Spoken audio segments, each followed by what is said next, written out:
Estamos aqui num novo vídeo, dessa vez falando sobre um tema muito caro à história do Brasil colonial, que é a questão envolvendo os conflitos coloniais e os movimentos de emancipação na América Portuguesa, ok?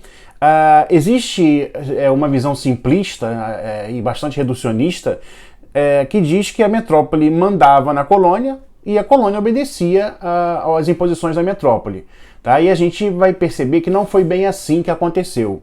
Tá? Em muitos momentos, os interesses dos colonos se chocavam com os interesses da metrópole, da coroa portuguesa. E nesse choque é que ocorriam essas revoltas e rebeliões.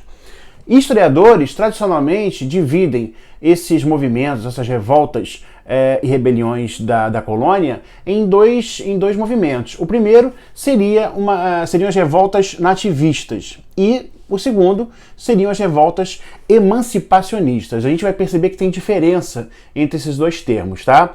A gente vai falar um pouquinho daqui a pouco sobre isso. Os historiadores também deixam, nesse caso, de fora as revoltas envolvendo os indígenas e os escravos, tá? Os negros. A gente vai falar apenas, então, numa abordagem centrada nas revoltas dos colonos contra a metrópole.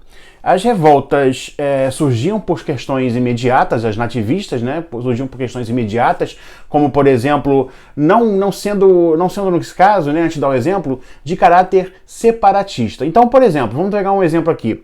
A metrópole aumenta o imposto. Os colonos veem esse imposto como sendo abusivo pela metrópole. Então, o que os colonos vão fazer? Eles vão se revoltar, vão se rebelar. Um outro exemplo, tá? A metrópole resolve criar uma lei que não agrada aos colonos. Então, os colonos vão se rebelar também. Então, são dois tipos, né? Isso que a gente está falando aqui, esses dois exemplos relativos às revoltas nativistas. A gente tem diversos exemplos de revoltas nativistas ao longo da nossa história.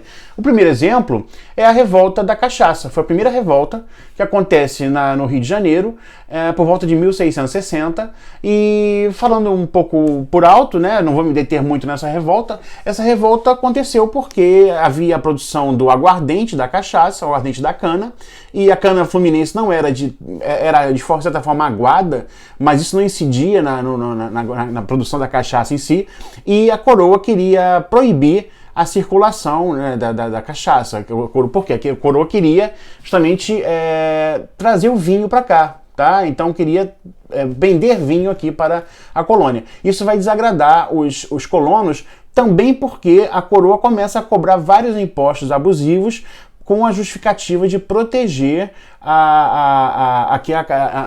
o Rio de Janeiro dos ataques dos invasores, tá?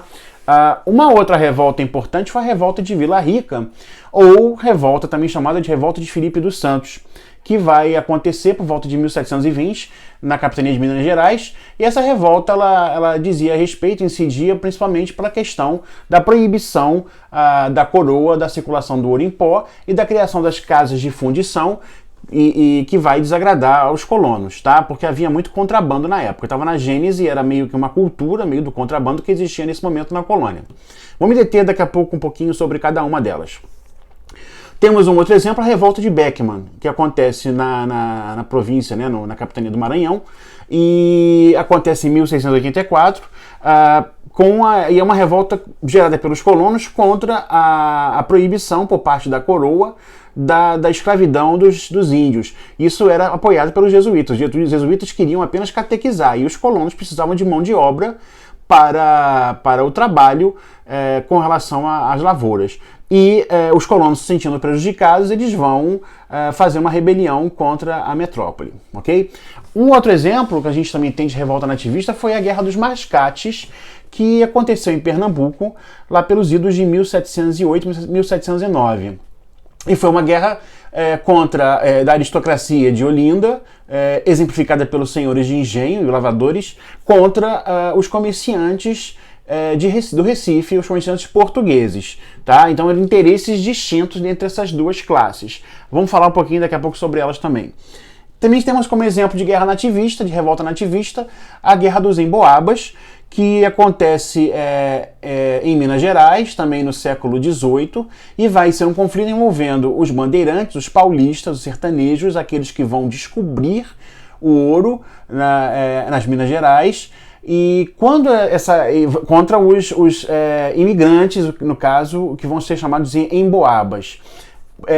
Por que emboabas? Bem, eu vou falar um pouquinho sobre isso, né, daqui a pouco, mas adiantando. Os emboabas eram aves que tinham penas, né, ao longo do seu corpo, nas extremidades, e os portugueses, como tinham botas que tinham penas, né, os bandeirantes vão apelidá-los desse nome.